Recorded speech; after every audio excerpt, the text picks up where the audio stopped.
You are listening to an MLGA Network podcast. Hey, Maddie, how was your trip? Oh my God, Jessie, it was just eye-opening. In what way? Well, I don't know, you've definitely traveled abroad, so maybe you've experienced something similar, but like when you go to another country and they're just better than America in so many ways, especially like everybody's got nationalized health care, so that was just stunning and brave. And what? It was, you know what I mean? Like, okay, so I was in Scotland and I was in Ireland, and Scotland at least has, because they're part of the UK, which is amazing, and I love that they're all still together as one. Just God bless the British. They've got nationalized health care, and it clearly works perfectly, and it's just very harmonious, and it's clearly better to what we have here at home. So I really like these opportunities when I go abroad and see how much better everyone else is to America. Better than America? Yeah. So you basically are a socialist now. Well, I wouldn't like to say socialist, but I might be more of like a democratic socialist, because I think that if everybody votes on it, then that means it's right? I mean, I just never thought of it like that before. Maddie, did something happen while you were gone? Well, there was a traumatic brain injury.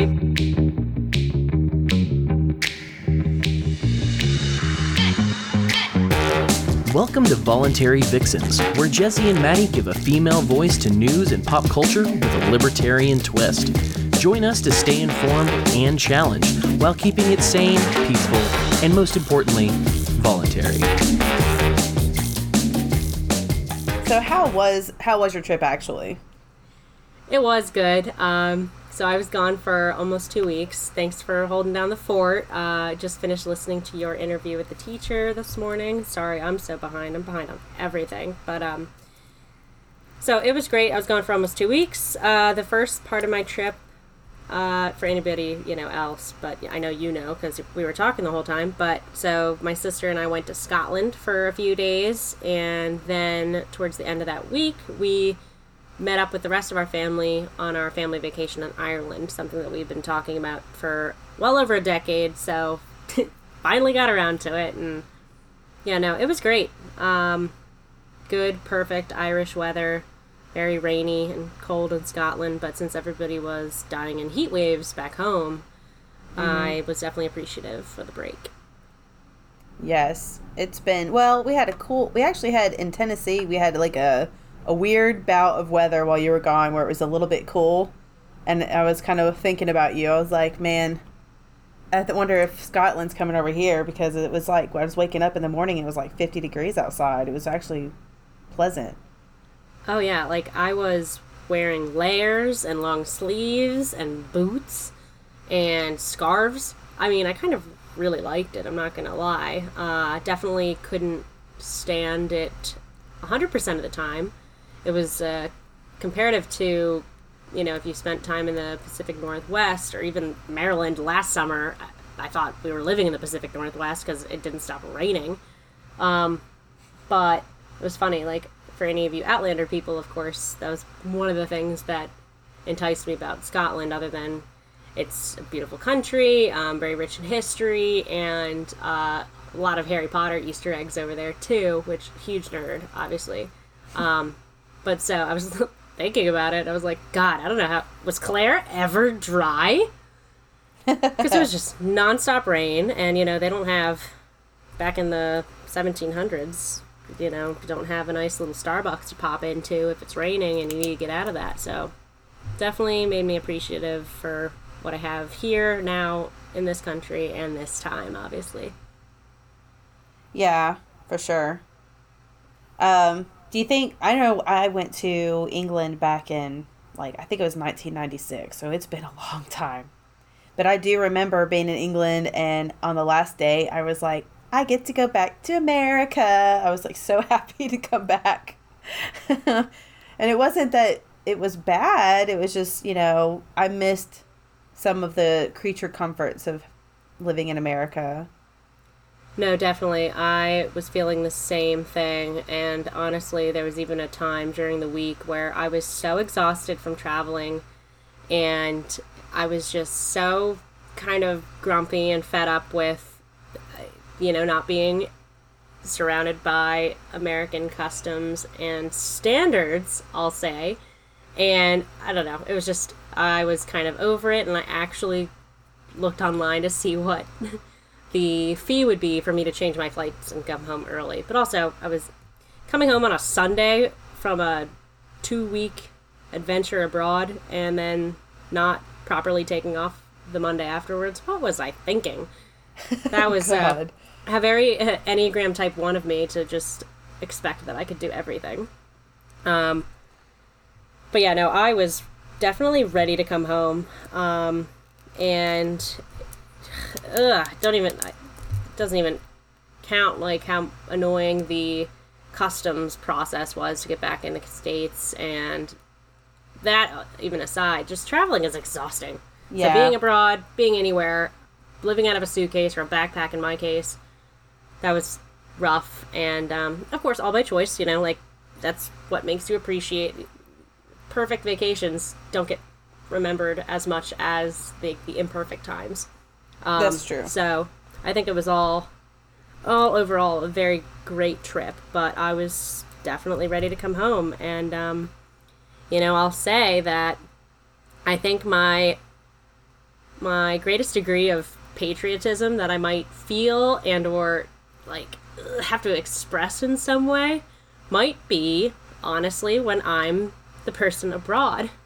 And it's not that I don't appreciate other countries' cultures and the differences that impact their day-to-day life and their customs and their daily routines and just how they set up everything. It's like it's that logical part of my brain that wants to have the most efficient, shortest line, quickest solution, that I think we've nailed that better than I'll say anywhere else I've ever been.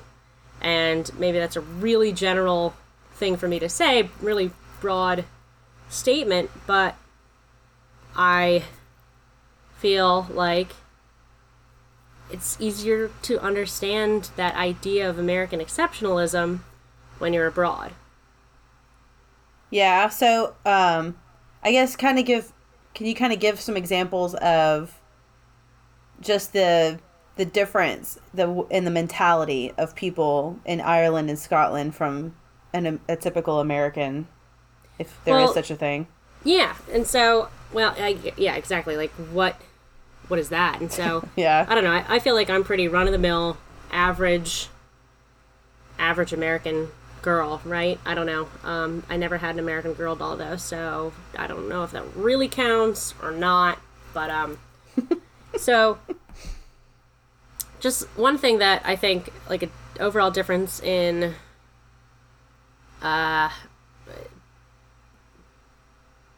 standards, maybe, would be the restaurant industry. And so I've gotten in arguments with people before, not arguments, but like discussions with people before about how, at least servers or wait staff in other countries, they're paid a quote unquote living wage, and that's great. And really, like, okay, great, that's a great idea. Let's see how it's implemented. And then it's implemented and you get subpar service because they have no incentive to be better, to be quicker, to be more efficient themselves, to do anything back for the business that's providing them this wage. Yeah. Bless their hearts, all very friendly, lovely people, but it was like, can we get a move on here? Like, I've got things to do. I want to go spend more money in your country. And so it's something I experienced while I was living in Chile, too. And it's just a very American thing of us to want the immediate outcome. We are definitely spoiled that we can get things almost instantaneously. And it's, and so it's all about, I think, finding a balance as to needing things in the moment and, maybe being okay with delaying your gratification of that need or that want. But I don't know. I feel like I could not be satisfied with the pace of a country where that's just one example of how kind of the rest of their structure works, in that when I say like American exceptionalism, I mean like it's just like exceptional as in different. We're the exception, We're not the rule, we are the exception, and so that is what puts us apart from other people. And so it's just, I don't know, without sounding too like rah rah hooray red white and blue.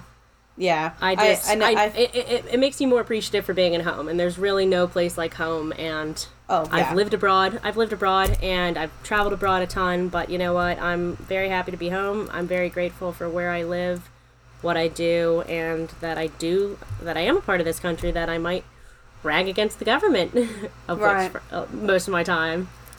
I remember, especially when I was in England, and that was a long time ago, but it was kind of the similar thing with the wait staff. I remember being so frustrated with them because they would hardly ever come to, refill your drinks or see if you needed anything else. And it was just kind of like, I don't understand what we're doing here. Like, why don't we just have like a buffet then? Like, I just couldn't get it. Like, if that's what we're doing here, like, let's just have a buffet, and maybe you don't have to pay those people at all. Yeah.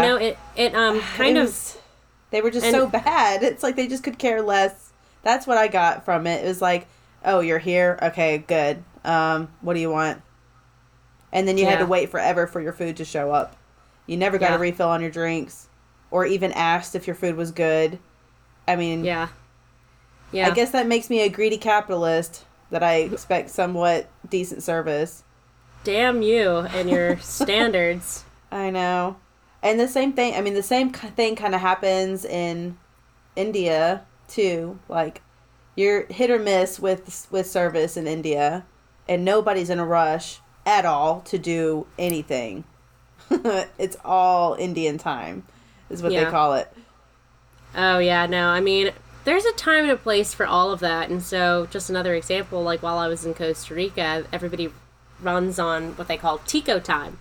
And so I was studying abroad there, and I lived with the host family, and I walked to my campus where I had classes, and I was always on Tico time. Like, I relaxed to the fullest extent that I could, and I think that was, enriching for me too, because I am a little bit like, need to be here by then. Not that I'm punctual, honestly. Like, I've got a real problem with punctuality, but and I think I just beat myself up more about it than I should or have to, but because, I do live in this American world where punctuality does matter more, and people do run on a tighter schedule, and there is more to do and get done.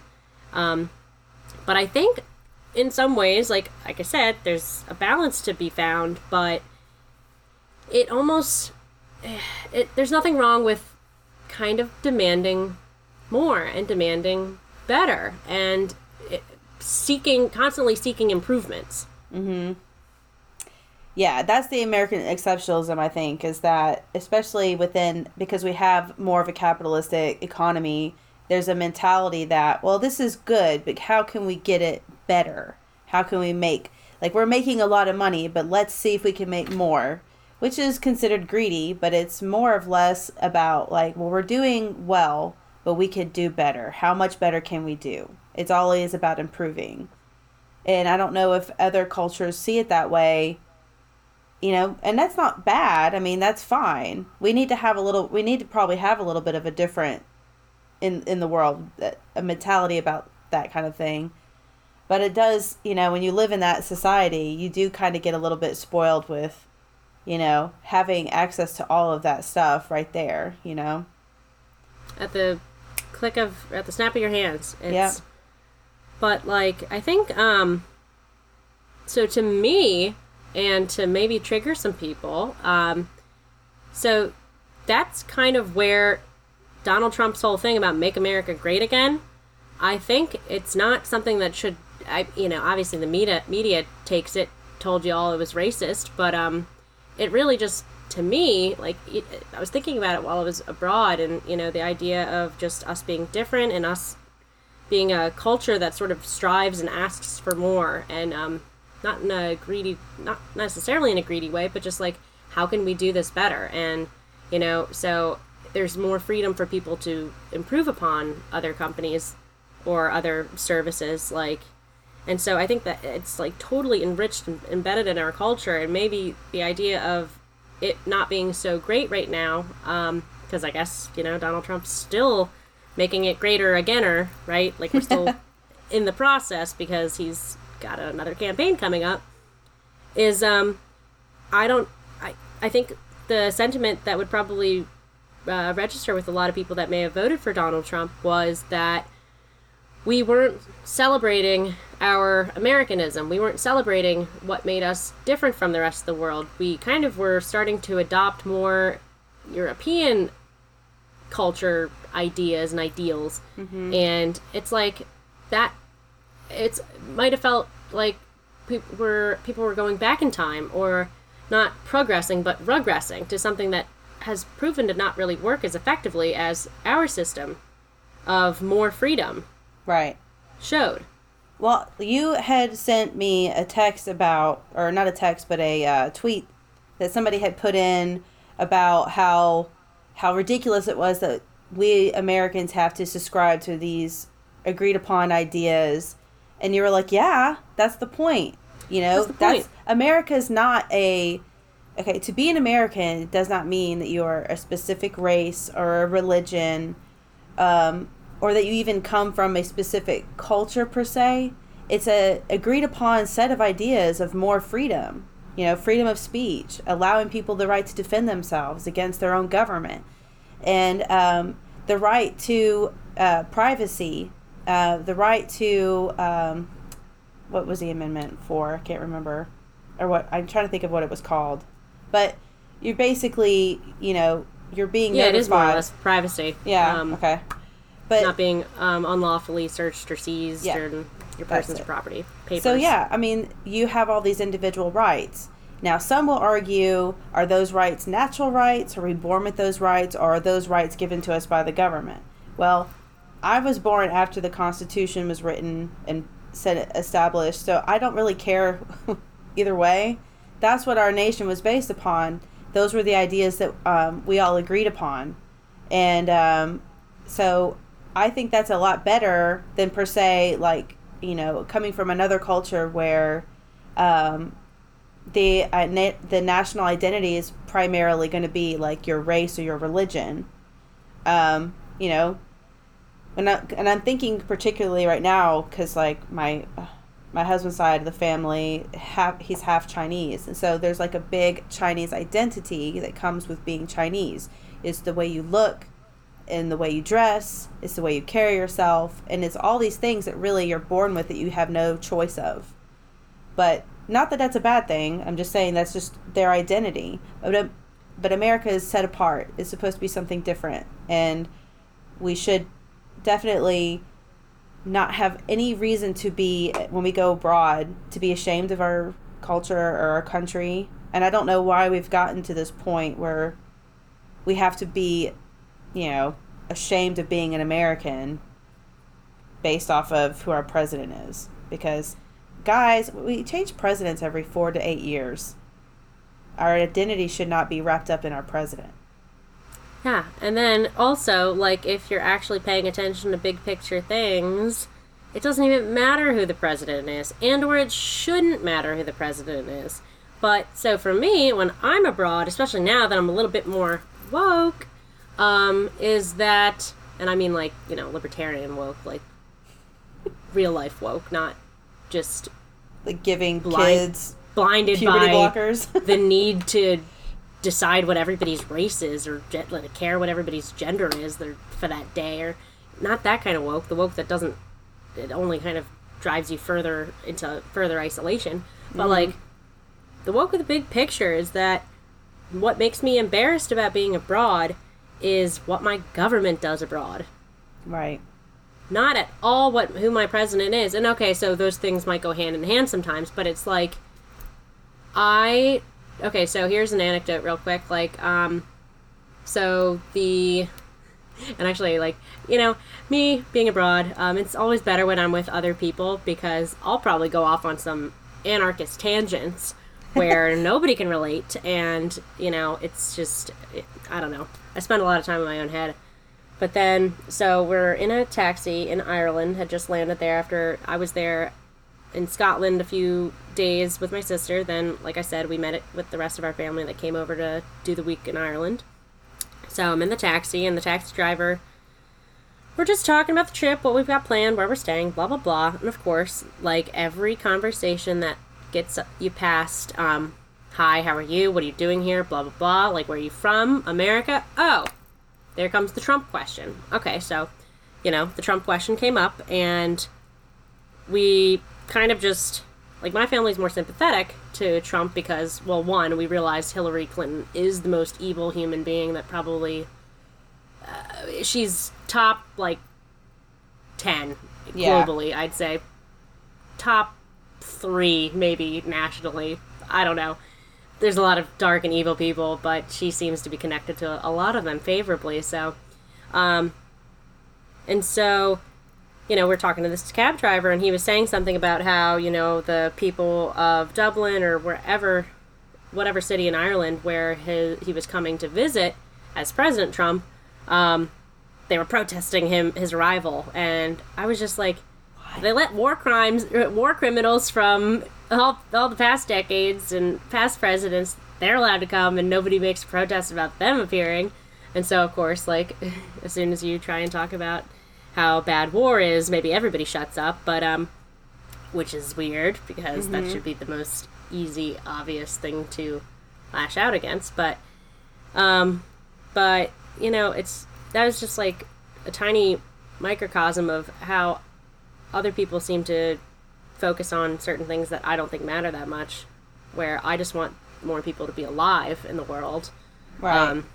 Not slaughtered, but, you know, what's weird is what I don't understand about other countries, and maybe it's because we just, as Americans, don't realize how much of a reach we have all over the world in so many different areas, like economically and, you know, politically, and just war, because of our involvement in war. But I don't understand why, like, especially in England or just in the UK in general, why there's protesting against our president. Like, why? Because, like, if Theresa May showed up to New York, there's not, I mean, who else going to protest Theresa May or this Boris Johnson, you know? Well, actually, this day and age, a lot of people would probably show up and protest them. I just don't think that we would care as much. Will. You and I might not care, but I think the leftists would certainly be there. I think that there would be, like, some, but I just don't think it would be near as big as what Trump gets when he goes anywhere. And no, that's definitely true. He is his own get it. Like, level. You worry, like, seriously, UK, you guys need to worry about yourself, because you guys got a lot of loose ends to tie up, too, okay? Like, I'll admit, our stuff, we got stuff to work on, but you guys need to protest maybe your own government instead of ours. But no, I think that, too. I think, you know, another thing I've experienced, especially from other former British colonies, like people from Australia maybe, and or people I know people from Australia and from Scotland. I've worked with them when I was in Chile. We were all, and New Zealand as well, like we were all the native English speakers there to teach English to Chileans and whatnot. So but there's like this arrogance that the other people from other countries look at us and they're like, oh, well, you know, you guys should do this better. And okay, I understand that, because we almost kind of do set everything to a higher standard, that we are supposed to be the beacon on the hill that is the example for the rest of the world. And I know just how many ways we've effed up over the course of our country's very short history relative to, certain other countries, but it's like that arrogance I kind of can't stand, because I'm just like, you couldn't last in America because you're in this complacent culture where, it's assumed that you're going to be taken care of, and that it's going to be somebody else's problem to take care of you, provide everything for you. And so we don't have that necessarily here. And a lot of people want to fight for that here, where I don't understand, because that's the opposite of progress. Yeah. And we're here fighting for an more actually progressive world, which is so ironic, because people who label themselves as progressive today are certainly not pro-progress. But it's that arrogance. I try to not be overly arrogant and just try to appreciate things more so, and keep an open mind while I'm abroad. But it definitely stares you in the face in a lot of things, in a lot of ways. Well, I was just going to say, I was thinking about, before you got back from Scotland, I think I was recording actually the day that you got back. You were flying back from Ireland. I recorded an episode about just traveling abroad and the dangers of that, because I was talking about that Somali reporter who wanted to go back to Somalia and show how beautiful it was, amongst other examples, and about just how so many young women just go to these other countries without really doing a lot of research and realizing how dangerous those cultures are for women to travel alone. Now, I'm assuming Scotland and Ireland, that's not going to be the case. But, you've traveled to Chile and Costa Rica, and I've been to Costa Rica, and I wouldn't walk around some places there at night, especially San Jose. That place was freaking scary. Yeah, no, actually, quick story of why we were just so scared of this one night. Really, like the first month we were all down in Costa Rica, the first month of the semester we were spending there, we were studying at a university just a few hours outside San Jose, over in San Ramon. And so the Chili Peppers came to town, and so they were on my musical bucket list. And so there was a small group of us that we were able to hire a car and take us to San Jose, wait for us at the concert venue, and then was going to drive us home afterwards. And so, God, that was just, the concert was one of the best things ever, except it was just also really awkward and different, trying to stay upright while people were trying to mosh to Under the Bridge, but, that's another story. And so we were in a very small, tight-knit group, and all of a sudden, we lost one of the girls in our group.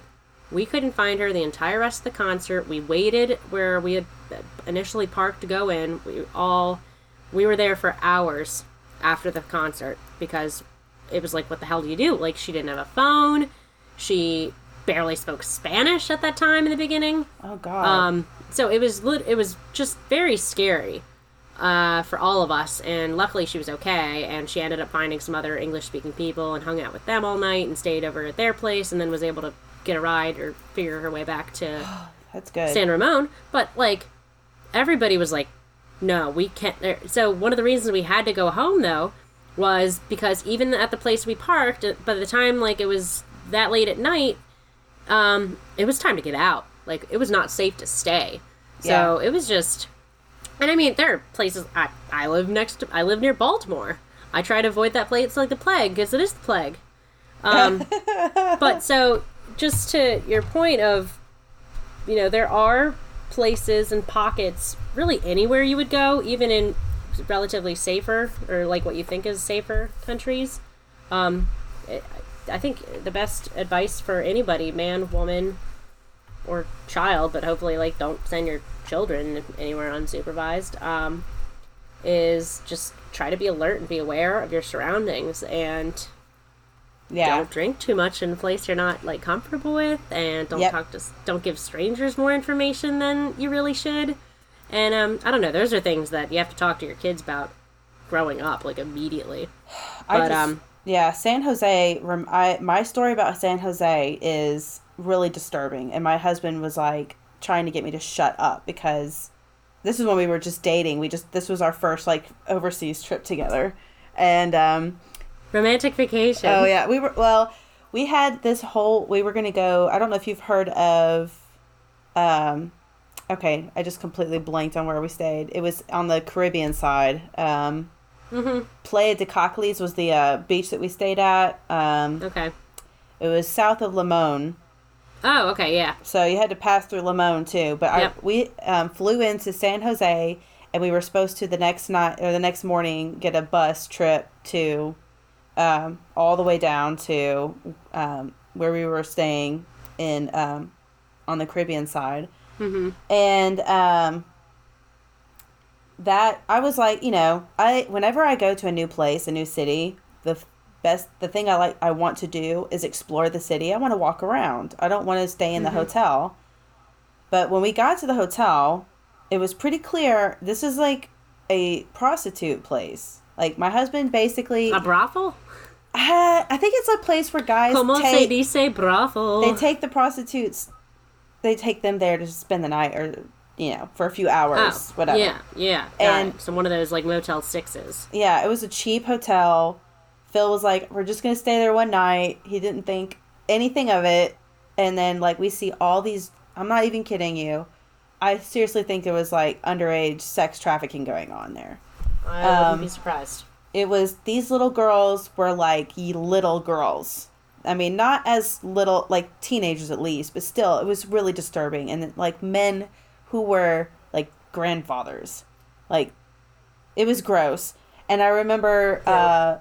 I think that really what was going on is these girls are basically, they're getting drinks and a free meal from these guys. And then they have to perform. And then they get to go home. So, or wherever they come from. But it was like, at least the restaurant there was pretty decent. So I just saw these men ordering food for these girls. It's probably the best meal they've had in a while. It's just so sad. Yeah. So sad. And I'm like looking at this and my husband is just like, shh.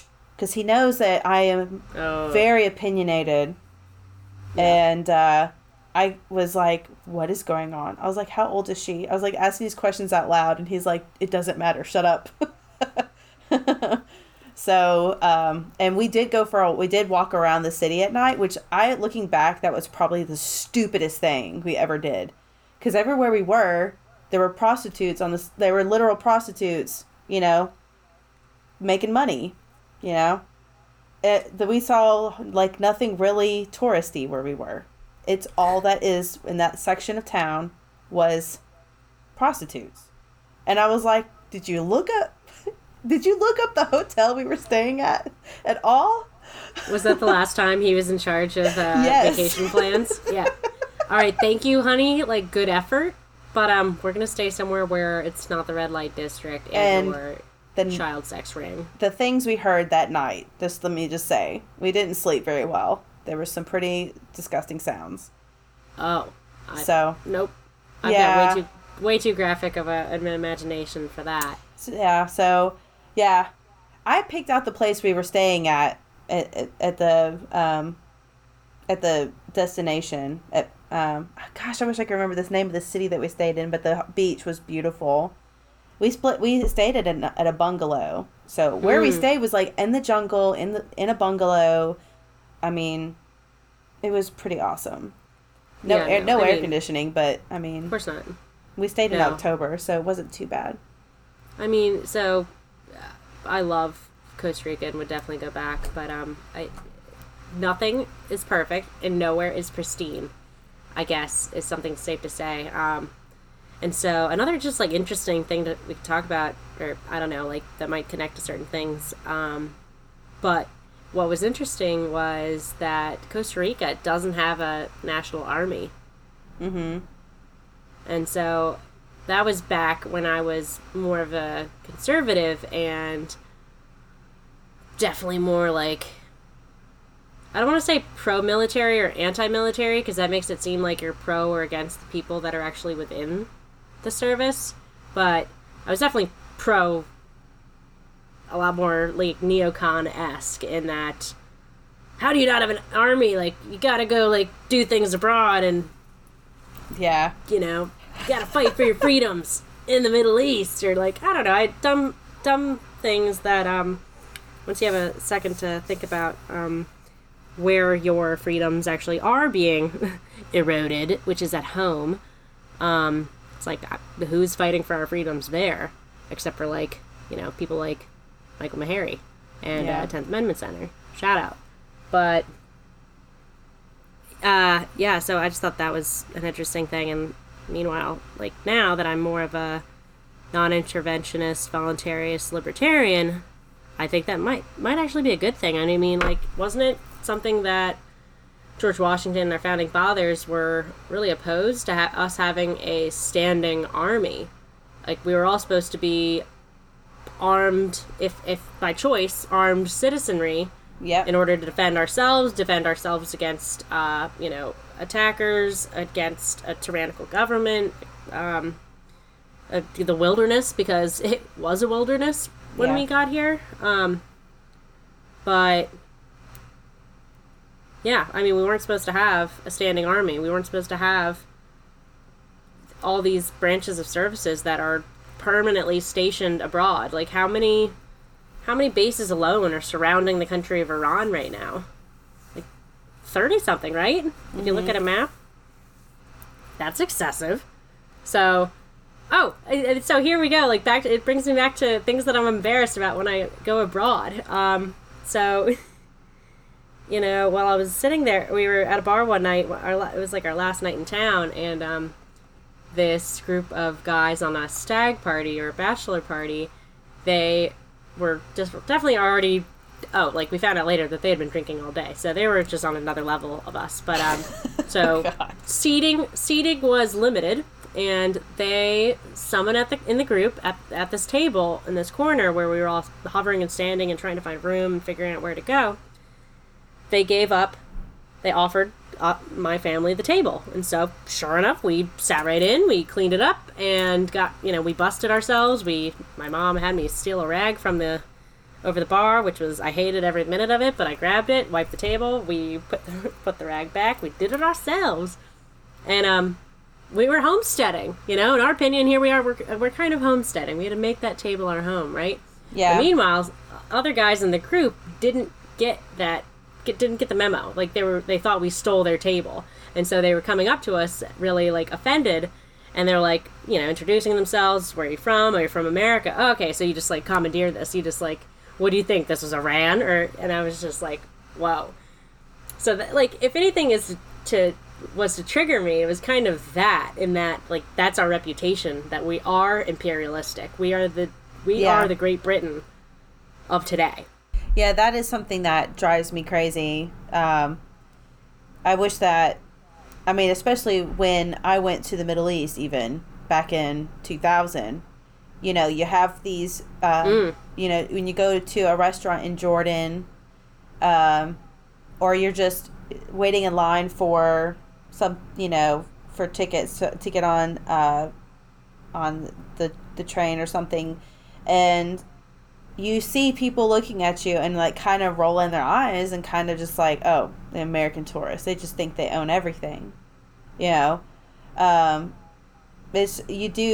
kind of understand that a little bit, because it's like, and especially when we were in the Middle East, and especially when we were in Israel, it's kind of hard not to understand why people might not like us so much over there.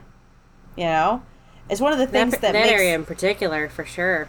And it makes me nervous because I don't know if I haven't traveled outside of the country in a while since I've had kids, and I think, I don't know if I want to do that for a while, because I don't know right now I don't think we're very popular overseas, especially. So I don't know. I don't know. Like, different experiences I've had, honestly, like the Chileans, Costa Ricans, and even while I was abroad just now in Scotland or Ireland, like, they have anything against me.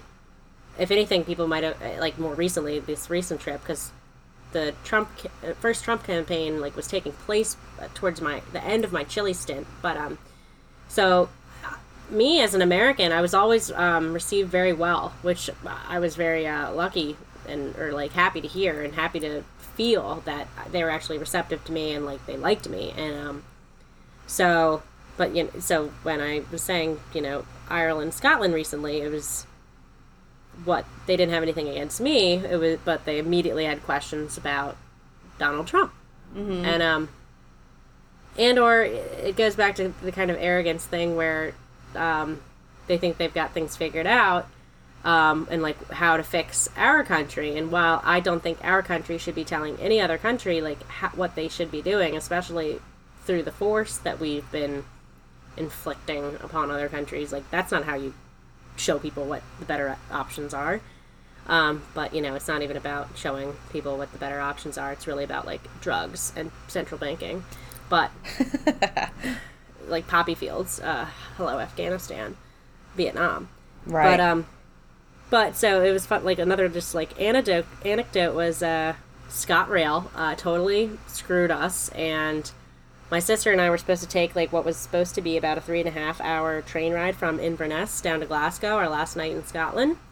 And so, we took an earlier train. We figured, just in case there is any delay, we'll still be taking the earlier one. We'll get to Glasgow. We'll be able to relax and enjoy the city, and kind of just regroup before we head over to Ireland to meet the fam. Just a nice, relaxing night. Well, so ScotRail, which, was a private company. That doesn't mean things are perfect, just like private schools aren't perfect compared to public schools, as we kind of discussed, or you discussed with the teacher while you were away. And right. I definitely would like to, I've got a private school teacher that I'd like to maybe interview, and so we'll talk about that later. But anyway, that 3.5 hour journey turned into about a 12-hour journey because their infrastructure was so poor that they weren't receiving signals from other trains to tell them if they were on or off the track, so they had to stay in these safer places on the track where they knew they wouldn't get hit by another train if there happened to be one. And then all of a sudden, like, we find out that there was flooding, and then so we got diverted to just the first train station after Inverness, which was 30 miles. It took us 3 hours to go 30 miles. Oh my god. So we get off there, and then they were supposed to find a bunch of buses to bring us all to various, like, main center points, like whether it was to the Perth station, the Glasgow station, Edinburgh. And then so they said something like 15 to 20 buses. Okay, yeah, maybe 3 showed up, and none of them were entirely filled with our oversold train. Mm-hmm. So the bus thing we waited for hours for those buses that didn't come, and then it became like late, and the Perth station, like the next closest station, they had all shut down, or like they were done for the night or whatever, or like you just would have missed your follow-up trains from there. And so then the next idea was to really call like every taxi in the area and bring the taxis to pick us up. And so again, it took us from about like 9 o'clock. This is when my sister and I finally got shepherded into a taxi and caught a ride to Glasgow with this couple. This woman, she worked for the NHS, the National Healthcare System, and it was interesting to hear her complaining about how she's overworked, they're understaffed, they're just disorganized as can be, and she was like having all these complaints, and then she was like, but I can't imagine like what it would be like in a private system. And I was like, lady, like, you'd have other options. Stockholm syndrome. Yeah, she doesn't understand. I mean, our healthcare system definitely needs work. I mean, I could talk about our healthcare system for an entire episode if you need me to. We probably should sometime. I have a friend who's a nurse too, and we could talk about all the stuff that we've dealt with, because we've been in different areas of nursing and just every little ridiculous thing that we've seen. But I will tell you, like, one of the biggest things that drives me crazy about American nurses is just how quickly they are so ready to go into a single payer system and go the full socialist route. And they always complain about not getting paid well enough. I mean, almost every other post is about how, this is on my private nursing groups, is about how who gets paid what, who gets paid better in each state, and how many patients is normal on each floor. You know, we have like a ratio of like nurse to patient ratios that we talk about a lot, depending on what area of nursing on and what floor you're working on in the hospital. And nobody seems to think that it's fair or they have enough time to do everything they need to get done in a shift. It's just, and everybody hates administration. Everybody hates the patients are more demanding, have more pain, or more sick. It's just like ridiculous. And they think that it'll be better somehow if they just give all of that over to an entity that probably has no experience working in nursing whatsoever. Yeah, no, I mean, I don't know why on earth you would hand over all the power, the one ring to rule them all, to the exact entity that is crippling the structure of healthcare. Like, the reason that everything is becoming more restricted and not for good. Like, I don't know why you would hand over the keys of your car to your, not even your friend, but like your crazy drunk neighbor, or like, I don't even know, you're not related to him, but he's there to not wreck your car. I don't know, it's just like, well, and to say that healthcare is a right, that really offends me, because then you're saying that I am obligated you have to work for free. Yeah, I'm obligated to serve you for free. No thanks. I deserve to be paid money to do what I do, because I do a lot more than what you guys think. I don't just deliver coffee and, put Band-Aids on your boo-boos. I have to do a lot of things that are disgusting. I've literally had to put my hand up someone's butthole to get poop out of it, okay? Oh, I believe that. Because if I didn't, her colon would have burst, and then that would have caused a whole bunch of other issues. So there are things that I deserve to get paid for, and I think that if I'm going to be putting my hand up someone's butt, I need to get paid. So... Yeah. I mean, no, that exactly goes, like, I don't have it on me right now, but something that, because I was still, like, following social media, and real quick shout out to our listener in Dublin. Catch you next time I'm there. But, God, how cool is that we've got an international audience? I know, it's Jessie. awesome. Love it. Hopefully, maybe we'll keep expanding on that. And so while I'll say a quick...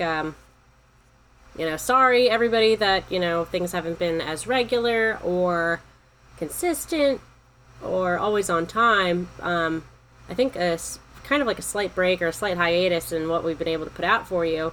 Definitely people were on Instagram that were following us because they thought our memes were funny, and were like, we liked their memes. Like, we were having a nice meme relationship, but then they were like, oh, you have a podcast? Oh, and I love it.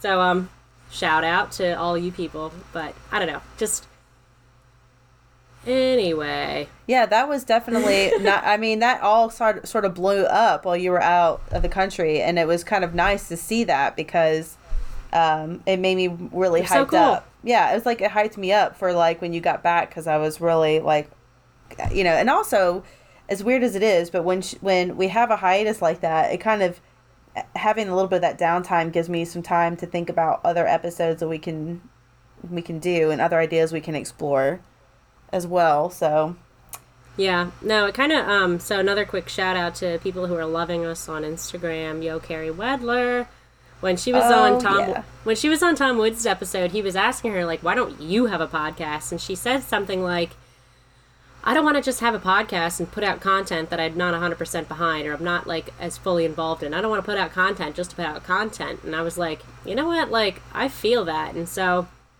when we had our kind of, like, break, or we just slowed down for a bit, like you just said, it almost, like, recharged us. And so that's why I'm, like, despite I'm sick, and I don't know if anybody can hear or tell, or hopefully I don't sound like this normally, because I feel very congested and disgusting.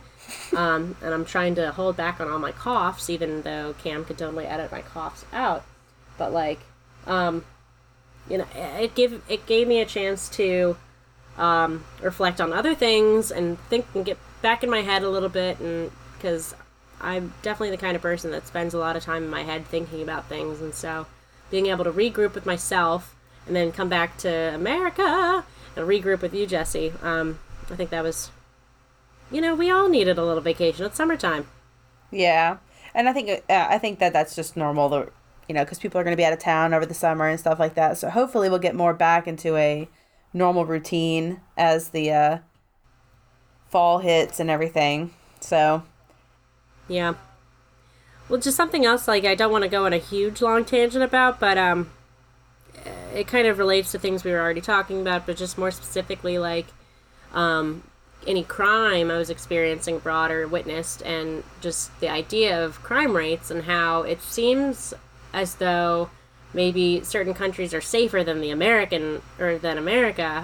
because their crime rates are lower, but honestly, I think a lot of that has to do with just not being over-policed like we are here. Mm-hmm. And there might be, in some ways, less freedom and more laws, like, on the books, but they're not over-policed. I saw maybe one cop the whole time I was there.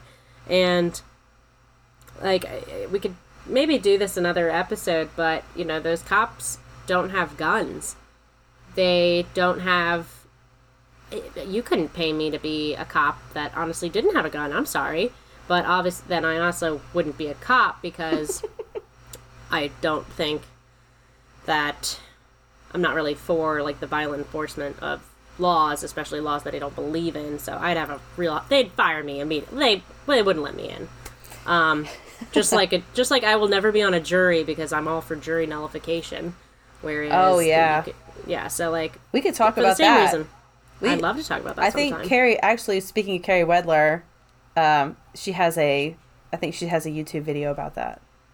So I believe it. Yeah, no, she's smart. But yeah, so I don't know. That was just something that I noticed, and I think in a lot of ways, not being over-policed would be a great thing. And it's just like I feel similarly about, the fact that we're overtaxed. They're overtaxed too, but they don't really see it as much because it seems to just be, they're used to it maybe. Whereas here it's just like everything's a tax, they're demanding more taxes now. And it's just like, it cripples a person.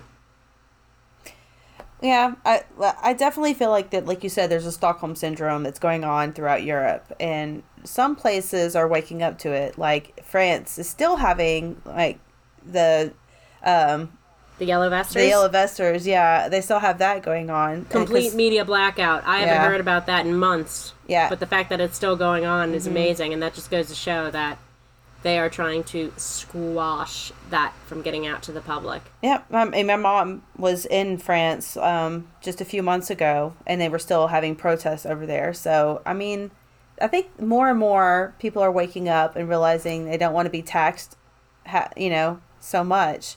And Europe in general, they're going to see, they're going to have a huge issue with their economies falling apart because they can't sustain themselves with what they're doing. Look at Greece. Yeah. Well, Greece was just a warning and nobody listened. So yeah, especially the Greeks. Yeah, and they're still not getting it.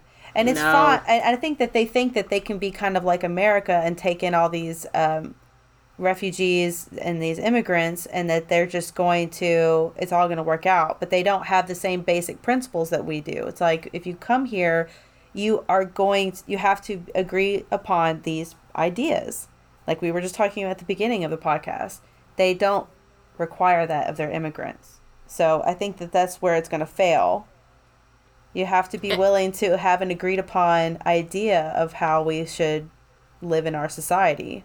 If you don't have that. And I think, like, because we're kind of becoming more of that, where we say, oh, you can come here, but you can be exactly who you were at home. Mm-hmm. Okay, like, as a person and as an individual, yes, but, like, also, you're not going to have the same structure behind you, and for better or for worse, it's different. And so, when we come, it's supposed to be, we were and are still a melting pot, but, we were all under the same umbrella in that we were all here to do one thing, and that was to make the best lives for ourselves possible. And it was our individual job to do so. Right. Like, it wasn't going to be handed to us. A lot of people went home. When they first immigrated to America, there wasn't a welfare state. They decided they didn't like it, they couldn't make it, they went home. Yeah. They went back to their countries where they were able to, well, continue their lives as they were before. It's all about, in America, we still have, the majority of the country understands that it's about individual rights. It all begins with individual. In other countries around the world, they have a more of a collectivist idea that you have to think about the country, what's best for the country first and then yourself, or what's best for your family and then yourself. We have it the other way around, and I would have to say it's been pretty successful so far, even though we've had plenty of people trying to dismantle that idea. But I think that if we can, get our voices out and, like you said, not have this media blackout everywhere, get our voices out and talk about how that individual mentality actually helps the collective in the long run, then, we might actually have a better world that we all can live in and still have our individuality. We don't have to make everybody like America, but... No, exactly. I mean, it kind of, like, just to look at biological principles or what we see play out in nature is that genetic variety is what it makes a population healthier. That's why, like, a bunch of incestual beings or animals, like the cheetahs, they became so extinct that all the cheetahs that are alive today are so related that, if there was one thing to come in and wipe them all out, it would. And so, the variety really is that spice of life. Diversity, when you're actually taken into account and not just make it superficial, like what color is your skin, but just diversity of ideas. And being able to work voluntarily together and search for kind of what cohesively connects people. But when you're all, but I don't know, I'm kind of going off on I think I'm getting too hot up here in my attic, but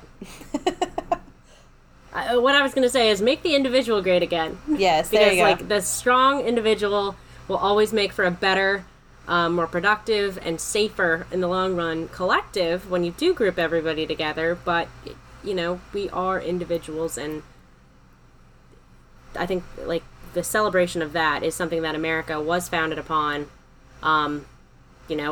Wasn't perfect then, wasn't perfect after the abolition of slaves, isn't perfect now, but it's boiling back to those. I think, like I said, the most times I'll end up being the most patriotic or pro-America is when we talk about just the founding principles, because they were more about the individual excelling, and when individuals can excel, they're more likely to be able to contribute to the rest of the group, of the collective.